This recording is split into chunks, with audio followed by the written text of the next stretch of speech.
Good afternoon, everyone, and welcome to the Louisiana Department of Education's presentation on production records. I'm hoping that today's presentation finds everybody safe and at least in recovery from our current Hurricane Ida efforts to get things rebuilt and recovered. Maintaining production records is an important responsibility of child nutrition programs, which are a USDA requirement for the National School Lunch and School Breakfast programs. Common abbreviations that are used throughout this training include CNP to mean Child Nutrition Program, NSLP to mean National School Lunch Program, and SFS to mean School Food Service and USDA, which is the United States Department of Agriculture. The U.S. Department of Agriculture's regulations for the National School Lunch Program and School Breakfast Program require that school food authorities maintain daily production records for all school meals. This training provides instructions on how to meet the requirements outlined in 7 CFR for completing and maintaining those production records. The goals of this training module are to define the purpose and elements required for complete and accurate food production records and to provide instruction on how to accurately complete a food production record. Our first question to address is, what is a food production record? As an overview, a production record is a working tool that outlines the type and quantity of foods that need to be purchased and to be available for the meal service. A food production record also serves as a source document used to validate that a reimbursable meal was provided to participants in the National School Lunch and School Breakfast programs. A food production record is required for every meal prepared and served by meal type. All meals claimed for reimbursement in the National School Lunch and School Breakfast program must have food production record documentation as evidence of reimbursable meals provided to participants. When the state agency takes a look at your production records, we should be able to get a 1-page or 2-page snapshot of what was provided for that meal and actually how many servings were served, how many were discarded. It gives us a picture of how many reimbursable meals were available and if the component requirements were met, not just for the day, but taking a look at it for the week, we'll be able to see if vegetable subgroups were met and if other requirements were met over a weekly basis. Without this documented evidence of reimbursable meals, child nutrition program funding may be jeopardized. So basically, because we're on a per meal reimbursement system, each meal, this document shows that each meal is actually reimbursable for the number of students counted for claiming purposes. What is the purpose of completing production markers? Well, because school food service claims, again, are paid on a meal times rate basis, maintaining production records is an important responsibility of child nutrition programs. This ensures that school food service has a record to provide that reimbursable meals were served to students. This session will introduce you to production records, which are a USDA requirement for the National School Lunch and School Breakfast programs. Production records are part of the administrative review process and are used to validate that reimbursable meals were served. As part of the administrative review process, a school food authority will be asked to submit production records for an assigned week of menus for review. Completing production records will help ensure and document that meal pattern component requirements are met for each meal. Accurate production record keeping is essential in achieving 2 critical goals for program management and claim reimbursement. First, it provides food service staff with valuable information, including what specific foods and recipes to use, what quantities to prepare, and serving sizes for each menu item. Second, it enables staff to document required information about the meals, such as actual quantities prepared, the total meal served, and the number of reimbursable meals. In addition, this information may be used as an inventory withdrawal form to show what food inventory was used to prepare meals. Inventory records are a required part of managing the child nutrition program and is a distinct and separate training topic. Child nutrition program managers use production records as a tool for successful management and planning of school food service meals. A few benefits of this tool include that first, historical information included in production records is very useful in tracking trends, including identifying student preferences. And it also assists in planning future menus that promote student participation. Second, production records may be used as a communication tool among managers and staff and serves as a meal preparation to-do list as staff prepare meals on a daily basis. Third, production records help SFS staff to determine which foods to purchase and how much to prepare in order to prevent food waste while ensuring staff does not run out of food during meal service. Additionally, food production records may be used as a withdrawal form for keeping inventory records up to date. The next section of this training will cover FAQs regarding the who, when, where, why, and how of documentation for maintenance of production records. For the first question, let's discuss who is responsible for completing production records. While production records are the primary responsibility of the school food service manager, this record keeping typically is a group effort, which involves the child nutrition supervisor as the menu planner, and records must be updated throughout the day with the assistance of clerks, production and service staff, and also the C&P director must collect and audit food production records for accuracy to ensure documentation reflects reimbursable meals were served to the eligible students for accurate meal counting and claim purposes.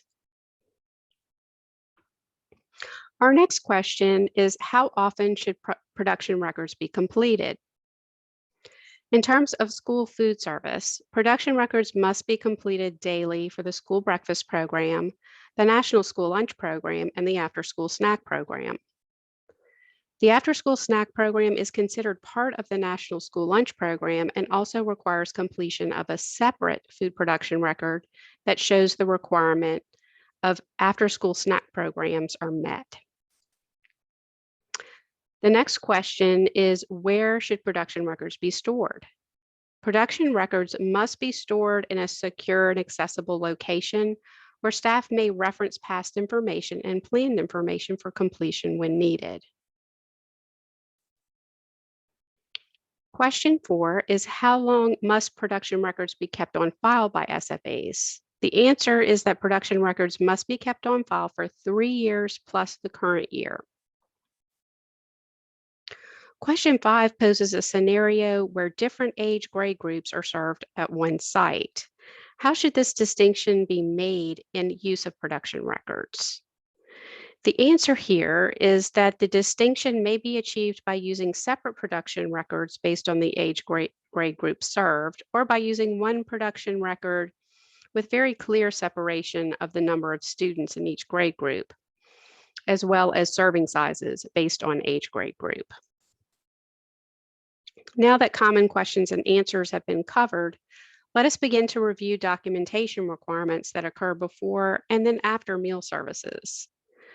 Because the production record is a working document, the production record will be used in planning activities before meal production begins, during production to show food products and amounts used in preparation of the meal to meet component requirements, and after the end of the meal to document the number of meals served by type as well as leftovers. There are certain sections that should be completed before meal service and certain areas that should be completed after meal service. Areas that are important to complete meal service before meal service include number 1 through 6 below. Number 1 is the name of the site. 2 is the date the meal will be served. 3 is the meal type, breakfast or lunch. 4 is All planned menu items, including all menu choices, food components, types of milk, leftovers, substitutions, and other food items offered, such as condiments and other non-creditable foods. The recipe name and number or product name and CN label number, and planned serving sizes and number of servings planned for reimbursable meals by age grade group, and if applicable, non-reimbursable meals, for example, second meals and adult meals, and a la carte sales. This planning documentation gives production staff the details that are needed for preparation and service of the meal. An overview of this information gives cooks and servers information on ingredients to pull, quantities to use, and recipes to prepare. Other areas are important to complete during and after meal service. These areas include recording temperatures at the start and at the end of the meal service to ensure food safety guidelines are met and recorded. The total amount or quantity of food prepared for each serving, for each food item or menu item. And an example may be the number of servings in pounds, cans, or pieces of food prepared.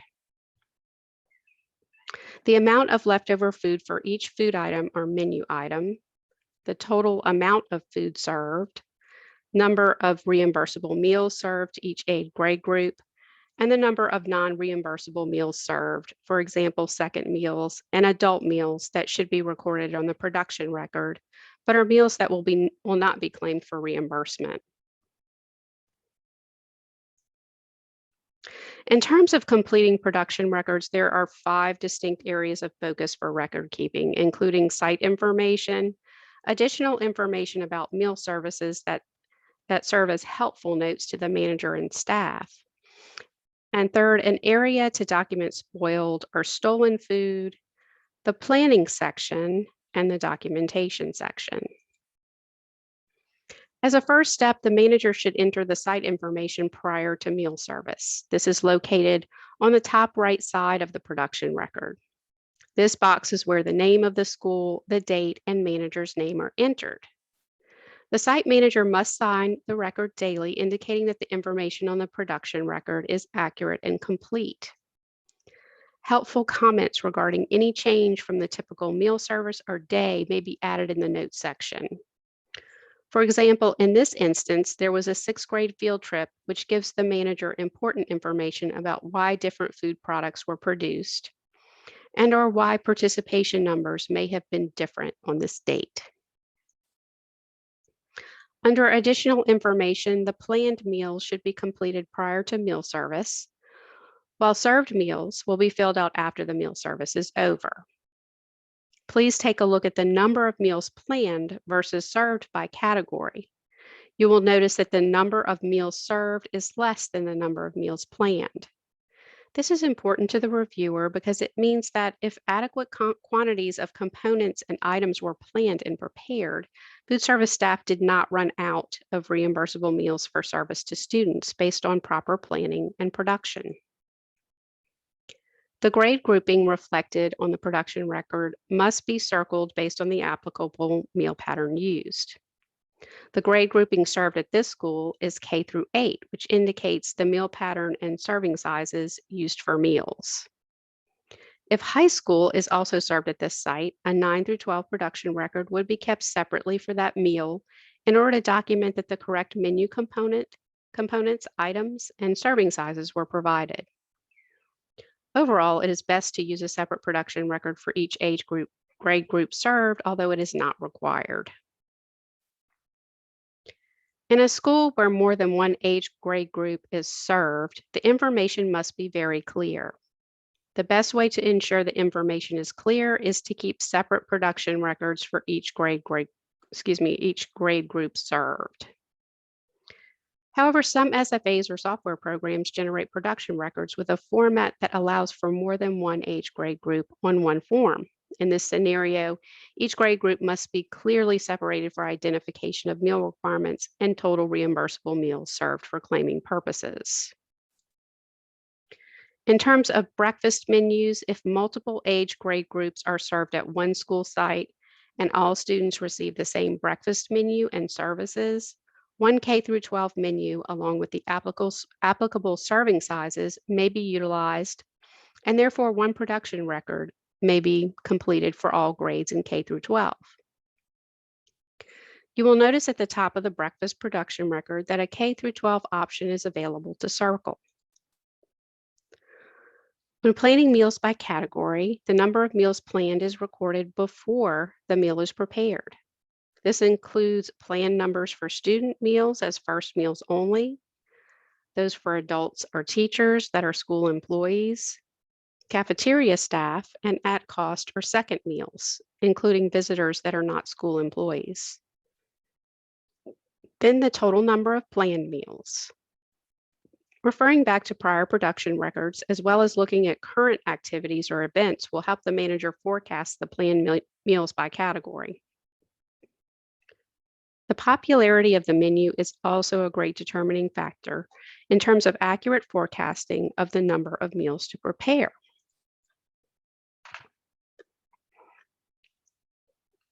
The number of meals served for each meal type is recorded after meal service.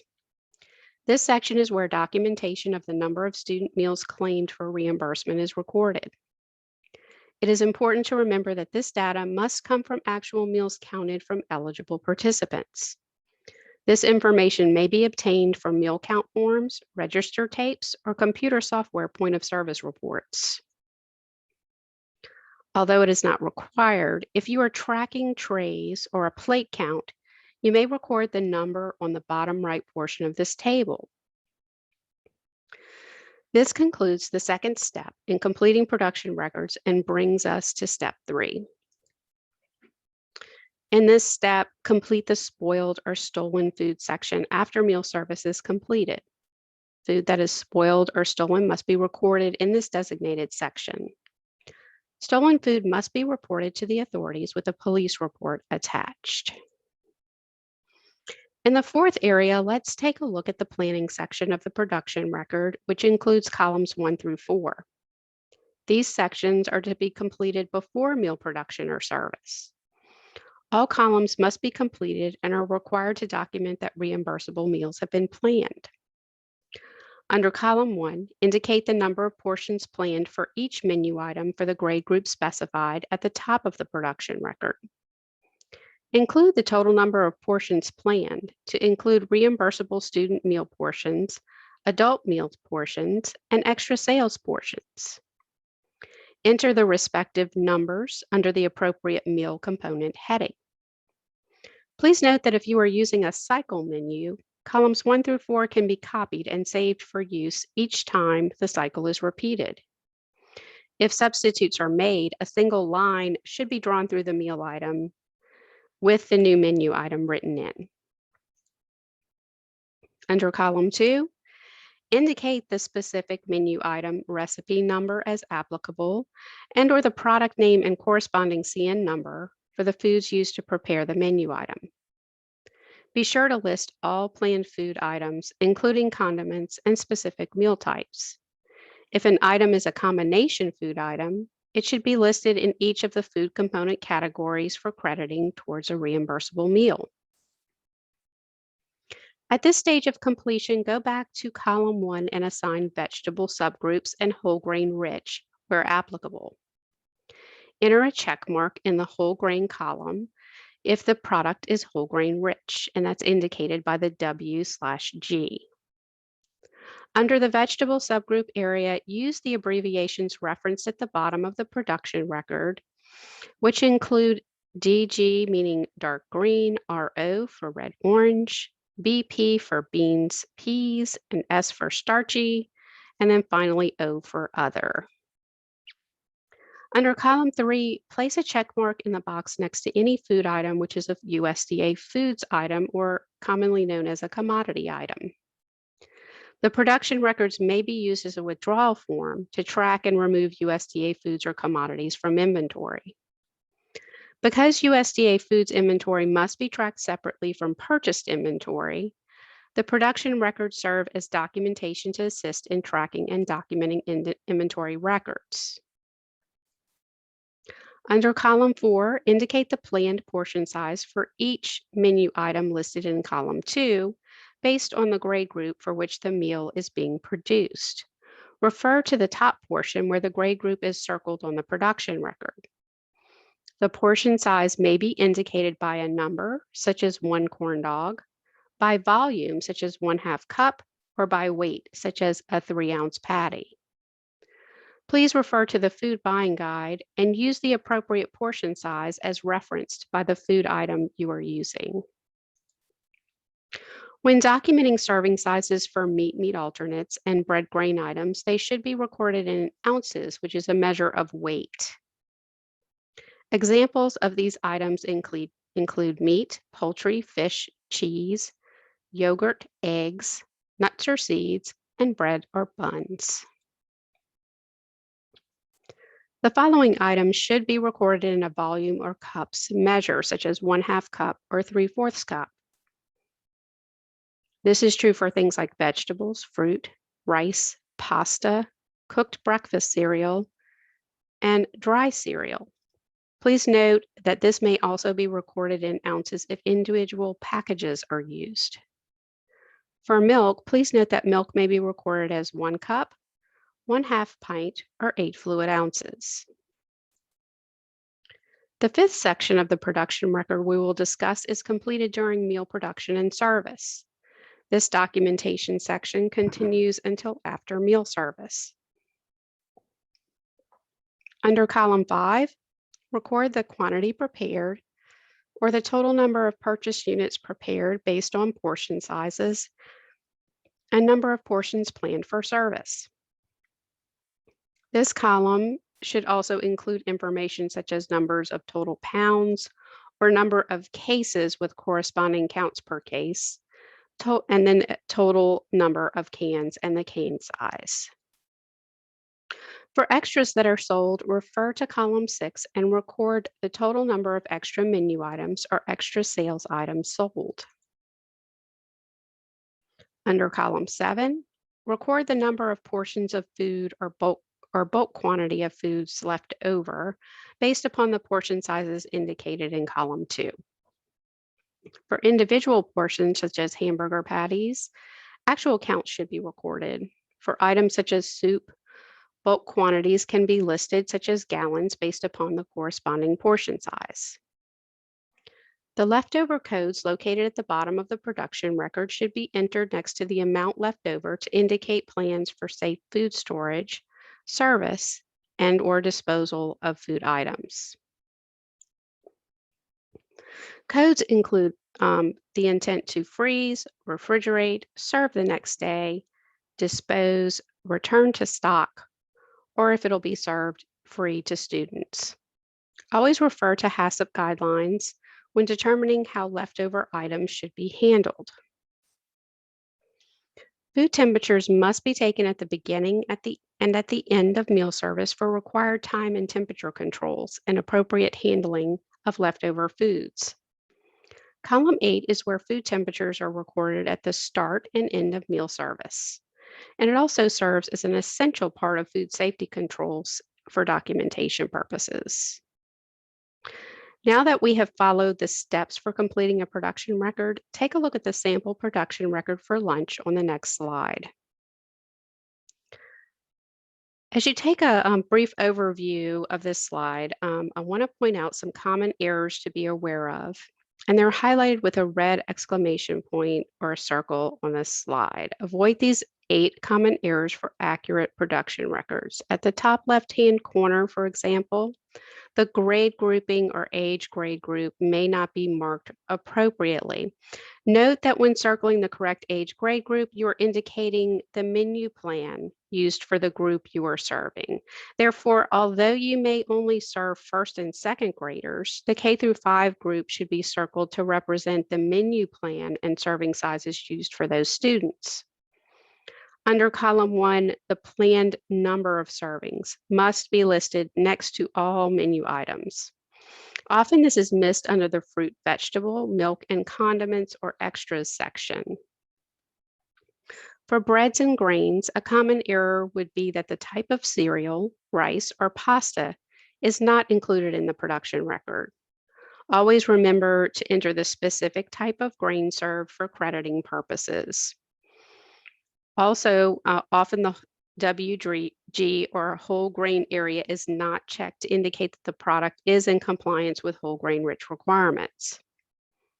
Under the fruit vegetable section, a common error is that the specific type of fruit or vegetable item is not listed. For example, listing canned or fresh fruit or vegetable is not specific. Also, be sure to indicate the type of lettuce served. In this case, this is a breakfast production record. In the case of a lunch production record, indication of the vegetable subgroup would also be required. For example, the red, orange, dark green, etc. Next to the milk choice, often the variety of milk types are not individually listed on the production record. Milk descriptions must include flavor and fat content in order to demonstrate compliance with milk requirements. Condiments and extras are often overlooked when documenting production records. All menu items, including condiments and extras provided during meal service, must be listed on the production record. Under the second column, ensure that menu items listed match the recipe numbers that are actually in use. Many schools will continue to use the same reference numbers from prior years, including recipe numbers, CN numbers, etc. When these numbers change often as new recipes are put into production and manufacturers change formulations and CN labels. This is also important to note as specific food items ordered last year may not provide the same component credit as it did the prior year due to manufacturer recipe or formulation changes. A common error for column 4 includes how serving sizes are documented. Refer to the food buying guide and meal pattern chart by meal type to ensure that the serving size for that item is listed correctly. For example, peaches should be listed as a volume measure. An example of that would be 1/2 cup. However, often an error would be made in listing of fruit in ounces, which is a volume measure. As a final note, look at the circled areas. These areas, including the grade groupings, should be completed before meal production and service, while the portion served and documentation section should be completed after meal service. Food temperatures must be taken before and after meal service. The food production record should be actively in use before and throughout meal service, with final service documentation entered after the meal service is complete. Note when reviewing this that this is a working document, so expect to make corrections and notations throughout the meal planning and services process.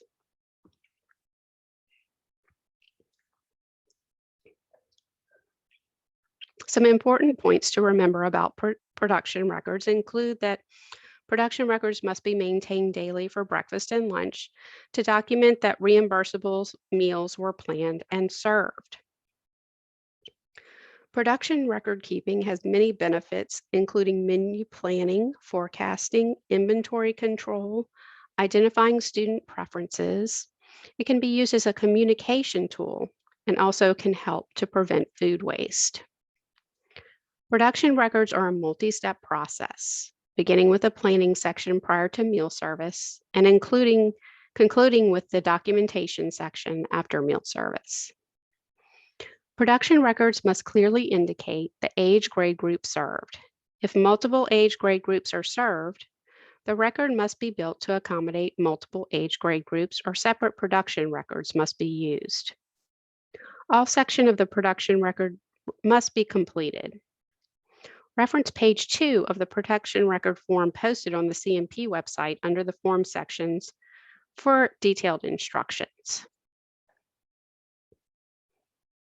Okay, as an overview, the food buying guide has been referenced throughout this training. So what is the food buying guide and why is it important to use for production and documentation in production records? Food production records are documented with the primary goal of illustrating on one page that a reimbursable meal was served to the student population for that meal. The food buying guide is the essential reference for food yield and crediting information for all child nutrition programs and meal patterns.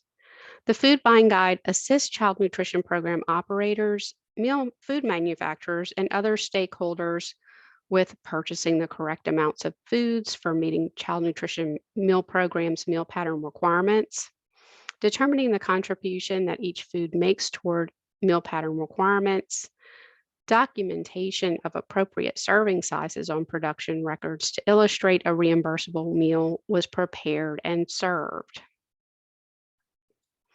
Our next question is, what format is available for using the food buying guide?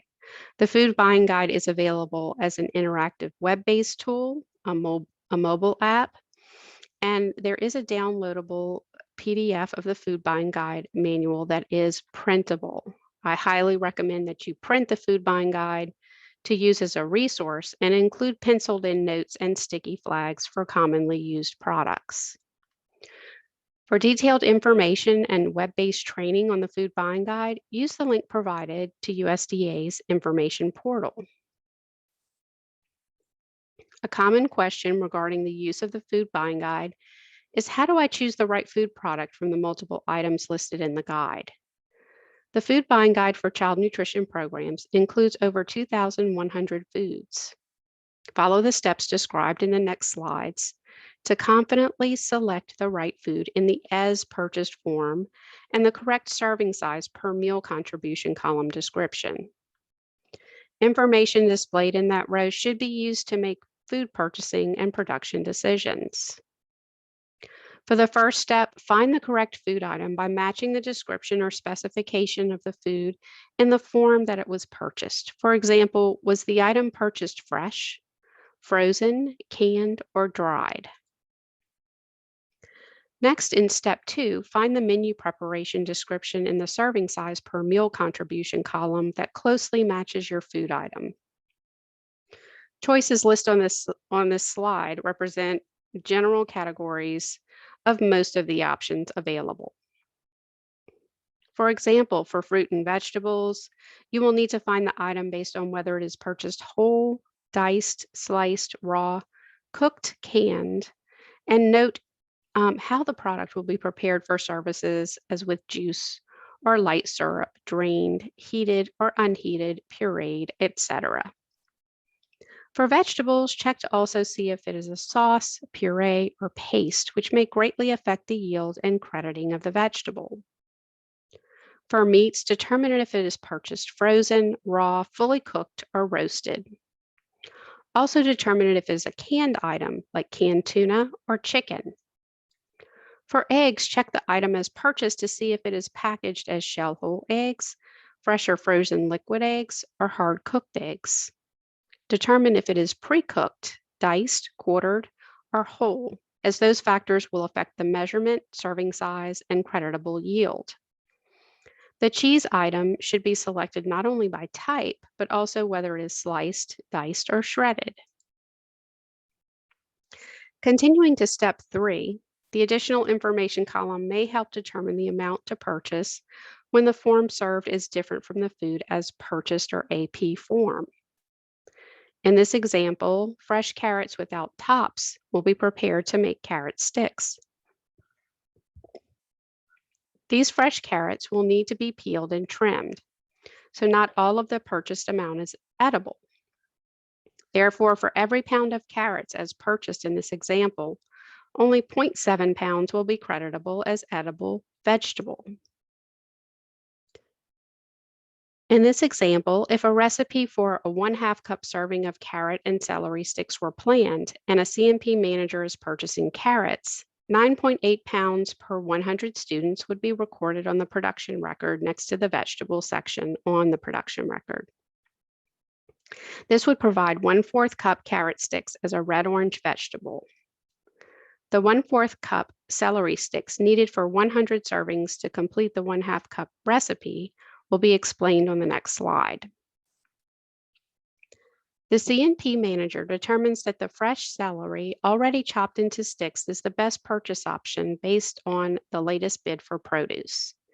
To complete the the carrot and celery sticks purchasing and documentation on the production record, the manager finds the appropriate description listed on this slide of celery, fresh, sticks, ready to use, 1/2 inch by 4 inch.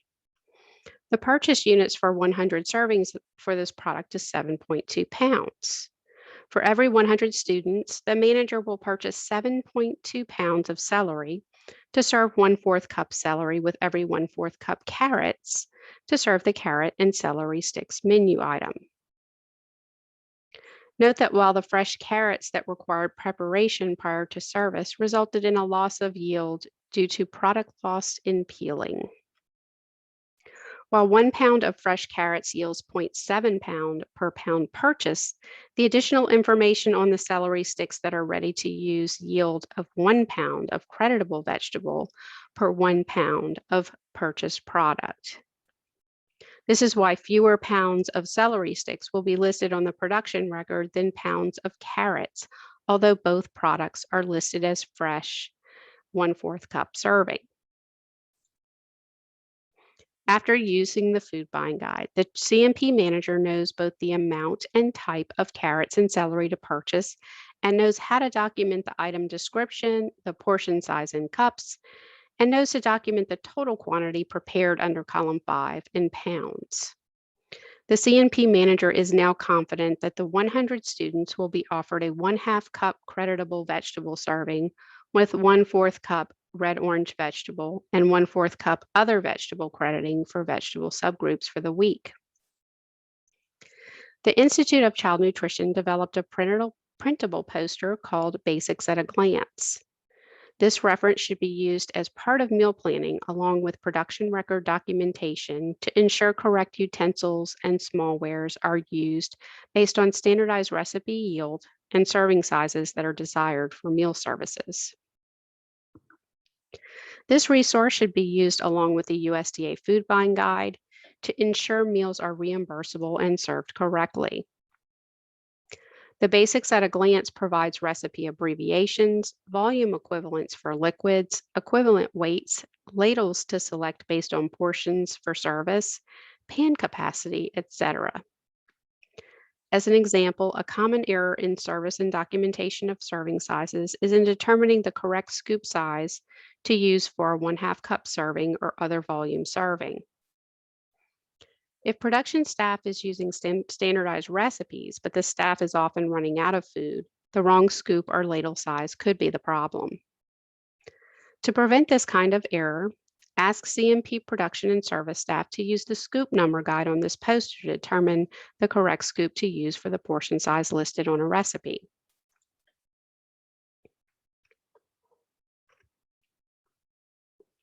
Now that the use of the food buying guide and Basics at a Glance have been discussed, I would like to introduce the topic of crediting combination commercially processed foods for component credit for reimbursable meals for the USDA child nutrition programs.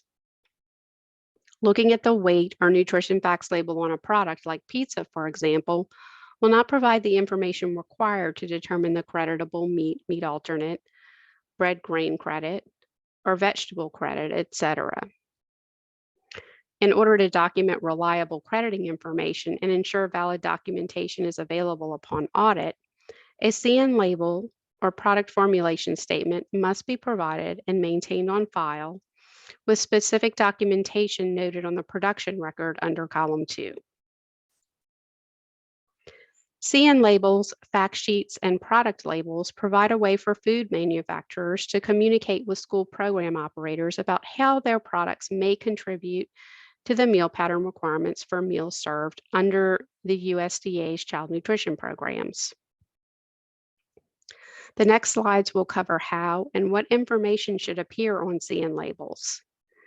Note that under column 2, a CN number, product formulation statement, reference name, or recipe name and number must be present in order for the food items and/or components to be creditable for the USDA child nutrition program meal pattern. Without this information, an SFA cannot prove that reimbursable meals were served to students for claiming purposes. The CN label provides a warranty against audit claims when the product is used according to the manufacturer's direction. School program operators may submit an original CN label, a photocopy, or a photograph of the valid CN label during an administrative review as acceptable documentation.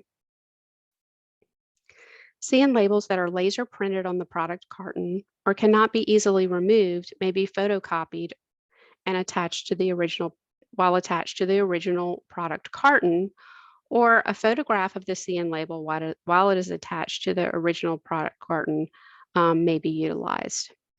CN labels that are photocopied or photographed must be visible and legible.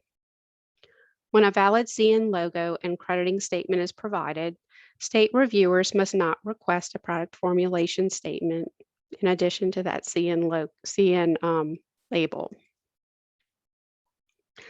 A child nutrition or CN label statement clearly identifies the contribution of a commercial product toward the meal pattern requirements based on the USDA's evaluation of the product's formulation.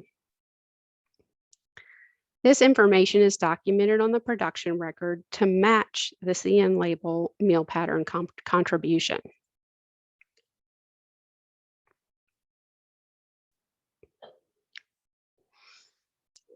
Our next slide covers what information is included on a CN label. A CN label must include all of the following elements: a 4-point CN logo with a distinct border, a meal pattern contribution statement, a 6-digit product identification number, a USDA authorization statement of use of this logo and statement authorized by the Food and Nutrition Service USDA, along with the month and the year of approval. If you receive an item with a CN label that does not include all of these requirements, please report it to the state agency. Because CN labeling costs money, there are companies that have put false claims as CN labels on items in the past just to try to increase sales in the child nutrition programs without valid nutritionals for crediting in the CNPs.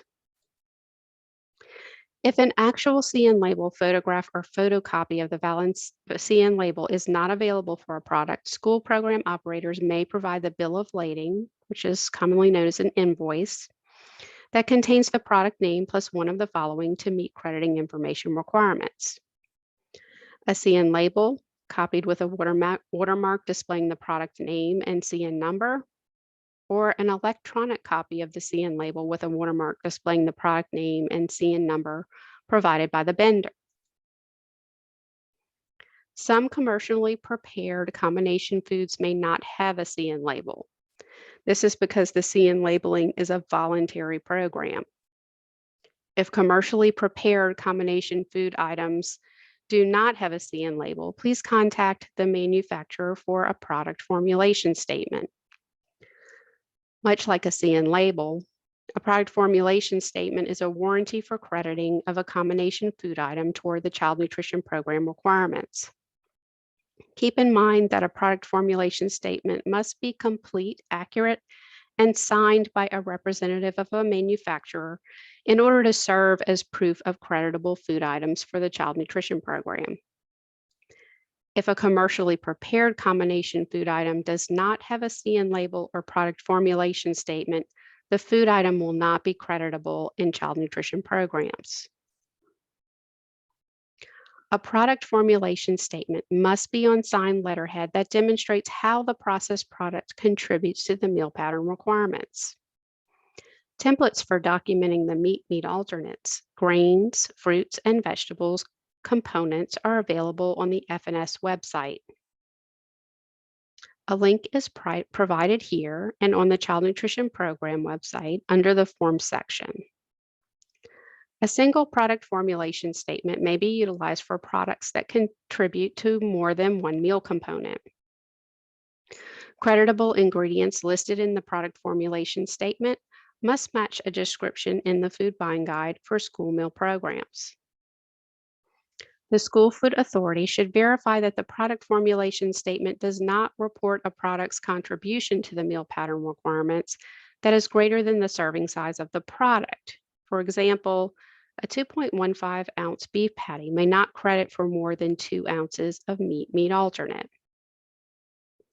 The product formulation statement must assure that the creditable components are in the finished product. For information at a glance on determining acceptable processed product documentation, please access the USDA tip sheet for accepting processed product documentation. The title in blue is a clickable link for ease in accessing the form. Next up for this training is a discussion regarding crediting of bread grains and determining if a bread grain is whole grain rich in order to document correct information on production records. USDA has published the whole grain resource for the National School Lunch and School Breakfast programs. This resource will assist you in meeting the whole grain rich criteria. It can be downloaded from the CMB website and is linked to the title at the top of this slide. As discussed earlier in this training, when whole grain rich requirements are met, be certain to check the WGR box next to the bread grain item listed on the production record. Remember, when determining bread grain crediting for meal planning and documenting serving sizes on production records, that a 1 ounce equivalent for crediting in the meal pattern does not necessarily equal 1 ounce as a measure. Refer to the Exhibit A grains chart for crediting of bread grains by type. This is a copy of Exhibit A for grains. To access this chart online, click the link included in the title of this slide. Groupings of bread grains determine the amount of credit per yield toward meal pattern requirements.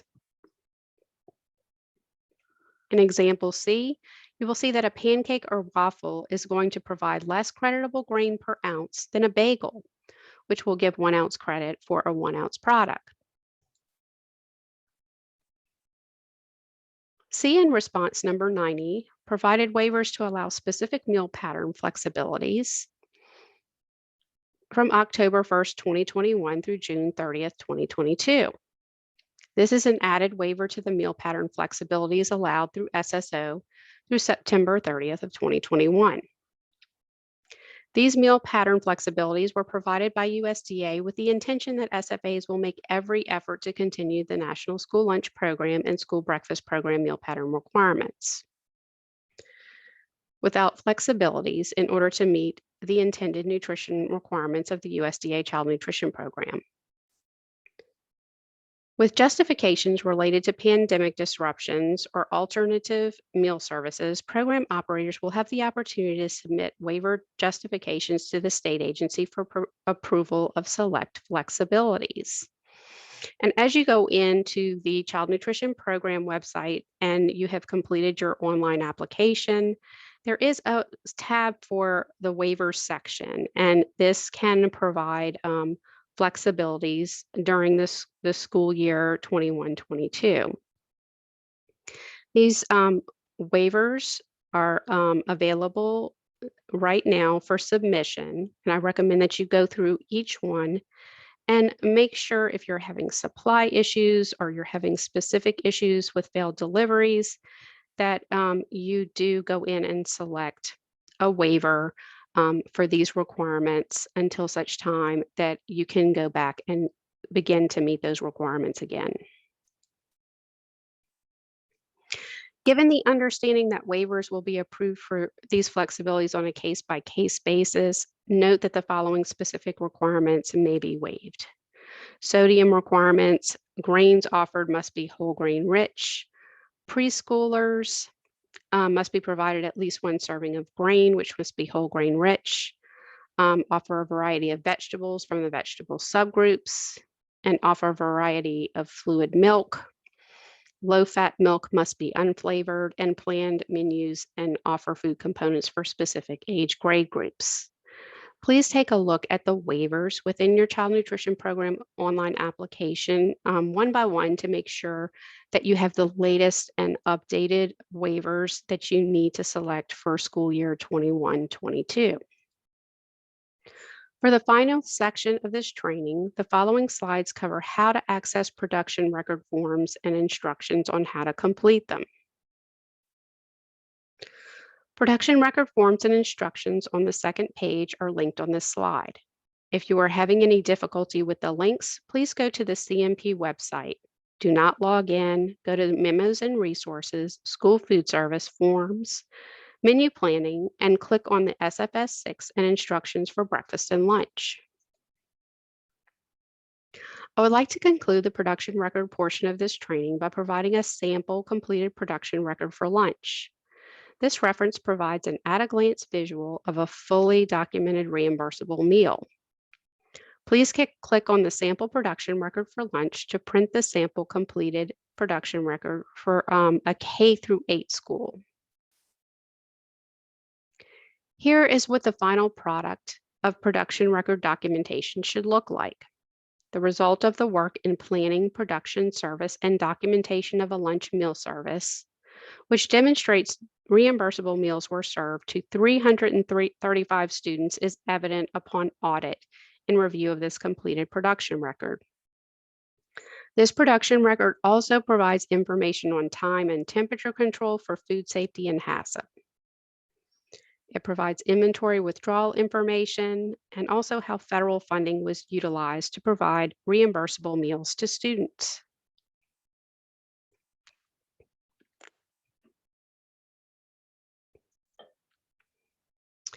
I want to thank you for your time and attention during this training. It has been my pleasure to provide this overview of production records for the USDA Child Nutrition Programs.